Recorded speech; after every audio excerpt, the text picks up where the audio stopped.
V septembri 2021 boli obvinení elitní vyšetrovatelia NAKA okolo Jána Čurilu zo zneužívania právomoci verejného činiteľa a iných trestných činov. Následne v júni roku 2022 boli obvinení ich operatívni pracovníci, ktorí spolupracovali s týmito našimi chlapcami, ľudovo nazývanými Čurilovcami. Prezident policajného zboru Hamran nazval týchto vyšetrovateľov našimi chlapcami, ktorí majú ten správny morálny kompas a od počiatku ich obvinenia prezentuje názor, že ich trestné stíhanie je nezákonné, nedôvodné a vyfabulované. Je nutné povedať, že aj u týchto vyšetrovateľov NAKA, našich chlapcov alebo Čurilovcov, ako pri každej inej trestne stíhanej osobe platí prezumcia neviny. Prečo je však nevina vyšetrovateľov NAKA, našich chlapcov alebo Čurilovcov taká zjavná? Podľa prezidenta policajného zboru Hamrana, špeciálneho prokurátora Lipšica a množstva politikov? Podozrenie voči Čurilovcom netreba riadne vyšetriť? U nich prezumcia neviny platí a u iných osôb neplatí?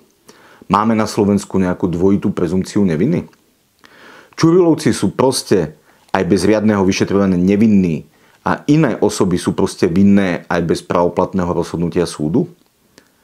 Vyšetrovatelia NAKA, ale pozor, len tí vybraní naši chlapci sa nemôžu dopustiť inej trestnej činnosti alebo vôbec nejakej trestnej činnosti? Prečo sa uvedená argumentácia netýkala aj obvineného vyšetrovateľa Emela, ktorému mimochodom bolo zrušené obvinenie pred pár dňami? Dňa 7.3.2023 sa na špecializovanom trestnom súde v Pezinku konalo hlavné pojednávanie s obžalovaným Jánom Kalavským. Tento vypovedal cez telemost z Bosny a Hercegoviny. Ján Kalavský bol bývalý šéf operatívy NAKA a spolupracoval s našimi chlapcami, konkrétne s Jánom Čurilom a spol. Následne sa rozhodol vypovedať aj o manipulovaní dôkaznej situácie v trestných konaniach a o údajnej trestnej činnosti našich chlapcov. Na uvedenom pojednávaní, teda na špecializovanom trestnom súde, zaznelo okrem iného aj nasledovné. Ako v rámci takáčovcov prvýkrát som sa oboznámil s tým, že je tu nejaký kmeťo, údajný takáčovec, ktorého nastavujeme ja, Dunčko Magula, aby vypovedal voči advokátovi Rybárovi a iným takáčovcom veci, ktoré si nepamätal, nevedel. My sme ich inštruovali, my sme im rozprávali, ako majú vypovedať. Bolo to stále pred výsluchom. Navádzali sme ho na nepravdivé informácie, ktoré neskôr vypovedal. Nám išlo len o to, aby to potvrdili ďalší 2 alebo 3 ľudia. Petrov o tom vedel. Milí naši priatelia, chcem podotknúť, že uvedená nahrávka je legálna. Odvysielali a použili ju aj verejnoprávne médiá. Nie je to nič tajné, nič nezákonné, nič nelegálne. Následne po tomto pojednávaní a zverejnení týchto údajov, o ktorých vypovedal Ján Kalavský na pojednávaní, sa spustil doslova mediálny ošial, spochybňujúci Kalavského a naopak v prospech našich chlapcov.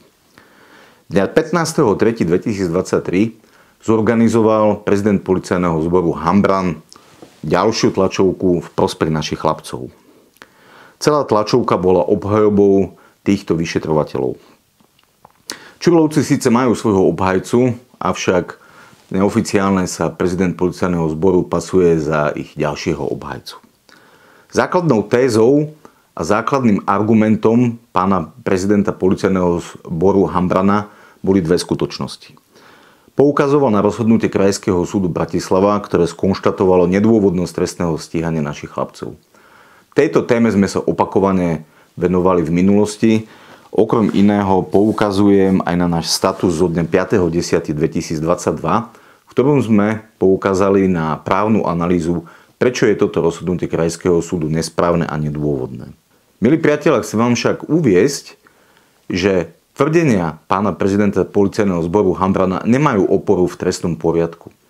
Ak väzobný súd skonštatuje nedôvodnosť trestného stíhania, neznamená to, že daná osoba nemôže byť neskôr obžalovaná alebo je odsúdená. Naopak, ak u niekoho väzobný súd skonštatuje dôvodnosť trestného stíhania, takáto osoba môže byť aj oslobodená, prípadne u nej môže dôjsť k zastaveniu trestného stíhania. Druhým závažným argumentom, ktorý prezentoval pán Hambran, bolo, že žiaden súd doteraz nepovedal, že stíhanie našich chlapcov je dôvodné a žiadne manipulácie trestných konaní neexistujú. Dovolím si tvrdiť, že aj tu pán Hambran zavádza a manipuluje verejnosť. Vždy rád prezentujem, že to, čo tvrdím, viem aj podložiť nejakými dôkazmi, listinnými dôkazmi alebo nejakými inými dôkazmi. V rukách držím rozhodnutie Najvyššieho súdu Slovenskej republiky z dňa 3.8.2021. Je dôležité zdôrazniť, že toto rozhodnutie bolo vydané pred obvinením našich chlapcov. V tomto rozhodnutí Najvyšší súd Slovenskej republiky sa okrem iného vyjadril aj k uzneseniu inšpekcie ČVS UE 171 z roku 2021. Na strane 22 Senát Najvyššieho súdu uvádza: na strane druhej z obsahu dotknutého uznesenia plynú závažné skutočnosti vyvolávajúce podozrenia, že v iných trestných veciach malo dochádzať, a to aj za prispenia orgánov činných v trestnom konaní, ku skresľovaniu dôkaznej situácie vytváraním nepravdivých dôkazov, skresľovaním podmienok rozhodovania o väzbe a podobne. Teda závažné skutočnosti, ktoré budú mať zásadný vplyv na posúdenie dôvodnosti trestného stíhania aj v prejednávanej veci. Pričom o týchto skutočnostiach mal vedieť aj vyšetrovateľ Ján Čurila, ktorý realizoval početné výsluchy aj v predmetnej veci. Obvineným namietaný vyšetrovateľ magister Pavol Ďurka skôr len okrajovo a aj v prejednávanej veci činný prokurátor. Z uvedeného teda vyplýva: skresľovanie dôkaznej situácie vytváraním nepravdivých dôkazov rovná sa manipulácia trestných konaní. Prezident policajného zboru Hambran, ktorý by mal byť objektívne nestranný, čo zjavne nie je v prípade Čurilovcov, teda zavádza a klame verejnosť. Je nutné zdôrazniť, že pán prezident policajného zboru, pán Hambran, nemá postavenie orgánu činného v trestnom konaní. Krajská prokuratúra, ktorá dozoruje vyšetrovanie našich chlapcov, obratom reagovala na tieto slová policajného šéfa Hamrana. Hamranovi pripomenula, že nie je orgánom činným v trestnom konaní a nemá žiadne procesné postavenia v danom trestnom konaní. Citujem: je preto vhodné, aby svojimi výzvami bez poznania procesného spisu nezasahoval v neskončenej trestnej veci do trestného konania a činnosti orgánov činných v trestnom konaní a neprenášal tak svojimi nenáležitými vyjadreniami dokazovanie v prípravnom konaní, ktoré je neverejné, do mediálneho prostredia. Milí naši sledovatelia, aj v tomto príspevku som opakovane uviedol, že prezumcia neviny platí aj pre našich chlapcov. Som však presvedčený, že uvedené podozrenia z možnej manipulácie trestných konaní musia byť riadne vyšetrené. Pýtam sa aj vás. Sú Čurilovci nad zákon? Podozrenia z ich spáchanej trestnej činnosti nie je potrebné riadne vyšetriť? Zrazu neplatí, že ČTK sú povinné riadne vyšetriť podozrenia z každej trestnej činnosti? Zásada oficiality a legality pre Čurilovcov neplatí? Kde sú tie rozviazané ruky polície? Nemá verejnosť právo dozvedieť sa, či naozaj nedošlo k manipulácii trestných konaní? Sme ochotní prižmúriť oči nad krivením spravodlivosti a manipuláciou trestných konaní v záujme očistí spoločnosti? Polícia musí mať zviazané ruky, avšak, milí priatelia, polícia musí mať zviazané ruky, avšak výlučne zákonom.